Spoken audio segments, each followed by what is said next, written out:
আমাদের মা, আমাদের মায়ের চেয়েও বেশি আমাদের মা বেঁচে কিন্তু খালেদা জিয়াকে আল্লাহ মাফ করে দিল।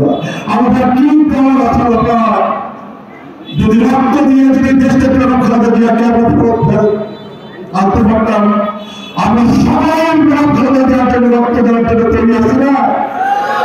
আমরা সকলেই রক্ত দেওয়ার জন্য আমরা তৈরি আছি। আমরা যদি অঙ্গ দিয়ে খালেদা জিয়াকে ফেরত আনতে পারি, আমরা সবাই অঙ্গ দেওয়ার জন্য তৈরি আছি।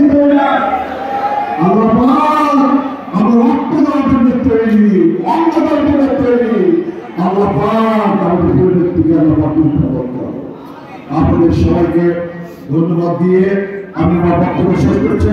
আপনারা যার ফলে আমাদের দূর থেকে উপাসনালয়ে সকল ধর্মের মানুষ সবাইকার অনুরোধ করবে দেশ থেকে রক্ষা দেওয়ার লোকভক্তিদের নেতৃত্ব করবেন। আপনারা আপনাদের দোয়া এবং আল্লাহর কাছে আপনাদের আগে বেশ আপনারা বদলাবেন এই কথা বলে আমি আমার বক্তব্য শেষ করছি। আমাদের বাংলাদেশ জিন্দাবাদ, বাংলাদেশ জাতীয়তাবাদী দল বিএনপি জিন্দাবাদ, তারেক রহমান জিন্দাবাদ, দেশ থেকে খালেদা জিয়া জিন্দাবাদ, মহান স্বাধীনতার ঘোষক শহীদ প্রেসিডেন্ট জিয়াউর রহমান অমর হোক। আসসালামু আলাইকুম।